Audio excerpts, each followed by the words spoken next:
Welcome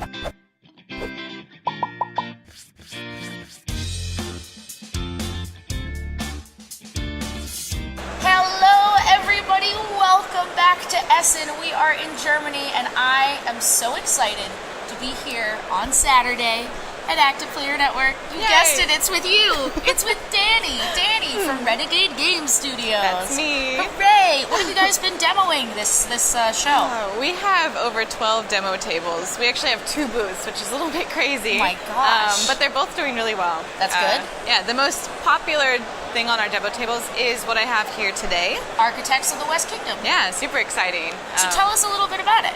So this is the first game in the next trilogy. We did the North Sea trilogy before. Okay. Raiders of the North Sea, Shipwrights, Explorers, all those games.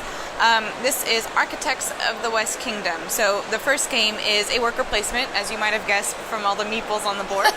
But it's got a really interesting twist to it. Yeah. The designer actually calls it a worker investment game. Ooh, okay. And we call it that because each time you place a meeple on a space, it makes it incrementally better. So we've got some basic actions right here. You can go to the forest to get wood. I've got 1 guy on here right now, so I got 1 wood. However, on a future turn, if I place a second meeple here, I'll get 2 wood. And these spaces are unlimited, so it's imaginable that I could get up to 10 wood, like 10 or more. You're investing your people into these action spaces.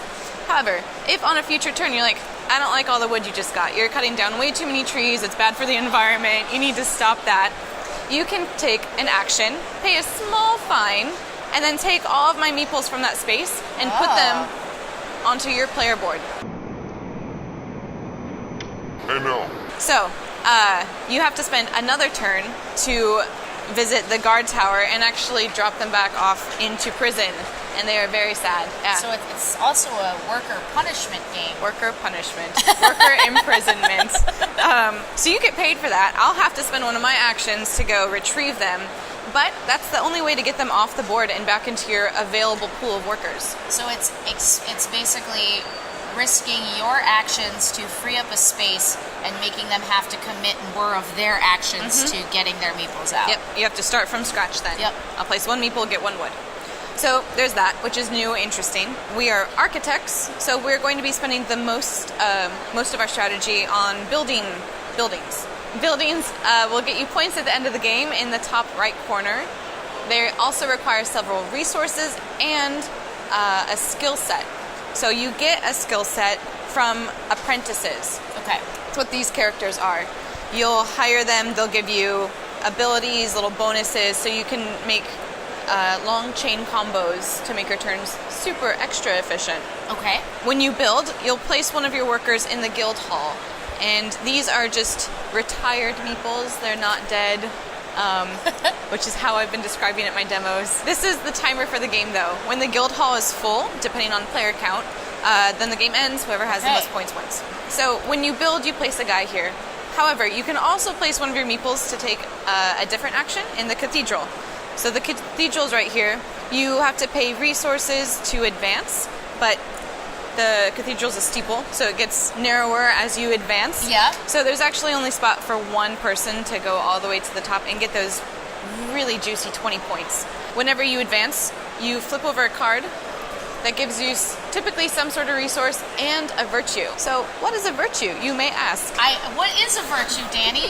That was my cue. Did I hit it? Am I here? You got it, you got Great. it. Great. A+. This track along the left side is the virtue track. So when you do good things like building the cathedral, helping the king, you're going to go up. So red has done a lot of good work in this game. They will get positive points at the end of the game. Blue and yellow, however, they've done some shady tactics. They've robbed the tax stand. They've visited the black market. So their virtue is pretty much down in the dumps. They're going to get negative points. However, there's pros and cons to each extreme. If you're very naughty, you are no longer allowed to build in the cathedral. They won't let you onto the premises. Got it. However, not even for sanctuary? No. Gosh. No mercy. You also do get a benefit though. You can avoid paying your taxes. So you are doubly naughty. Certain actions with these red coins will be paid into the tax stand, making it more lucrative for future robbers, such as yourselves. Good. So that gives you a discount. Conversely, if you're too good, then you can't take the super efficient, quick action of visiting the black market. So there's a moral middle ground, moral gray middle ground that you have to stay between to take advantage of the entire board. Part of the replay value comes from the fact that you can do any of those things. You don't always have to be a paragon or a renegade. Ooh, no. You can change it up and see how the gameplay changes for you. Yeah. And of course, something that I feel like is always present in a Renegade game is great art. Oh. It's a very colorful game. Yeah. And so you guys should have a look here at our character cards, right? So what are we looking at? You obviously have your meeples, which we can see on these guys down here, but what else are we tracking on the character card? So this highlighted space in the corner, that's for all of your hostages. Okay. That's where you place other players' meeples when you kidnap them. You've got your character, very vibrant. You don't want to cover them up, smiling at you. And then it gives you a reference for how points are scored. So okay, great. So you have a little guide all the time. Yeah. So great. Conversion rates, buildings, what symbols mean. So it's all very helpful. The artist is the Miko, who's done a bunch of our games. Same artist that did the North Sea trilogy. So Cool. if you like that, you'll like this. The world continues. Yeah. With Architects of the West Kingdom, how many people can play?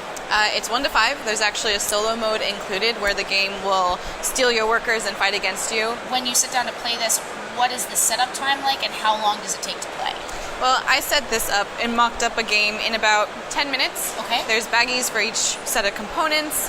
The cards are all separated. Always super important, because I hate when I get a game and I'm like, there's so many things in here and they'll never be as organized as they were when I first got when them. they're sealed in saran wrap, all nice and uniform. Yeah, we've got baggies. We keep it pretty simple to set up. Playtime itself is about an hour. It's a worker placement, but obviously fewer players, much shorter playtime. When can they purchase this in the States? It releases next month. Great. So check in with Renegade. Where can they do that to make sure they have all the announcements about this game and anything else that might be on your roster? Sure. We've got a few different places you can follow us. We've got Facebook, facebook.com/playrgs. Twitter is @playrenegade, and Instagram, renegade_game_studios. Yeah, it really, they keep it interesting over there. You gotta want it. But no, it's great to follow because you guys release so many titles that it's important that you know exactly what's going on with Renegade. So definitely head over there. You'll want to make sure that you don't miss out with us on anything that we are covering. So head to youtube.com/ActivePlayerNetwork. Give us a like and a subscribe, please.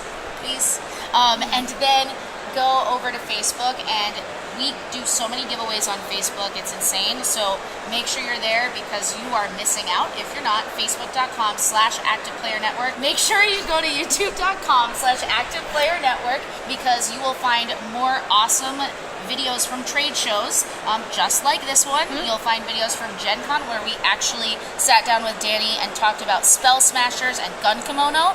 Then we met up at New York Comic Con. You can't keep us apart, I know. guys. We see each other all the time. All the time. We met up at New York Comic Con to talk about the Ghostbusters card game. You will soon have videos about their fantastic role-playing game Overlight on the channel, a series of 3 videos.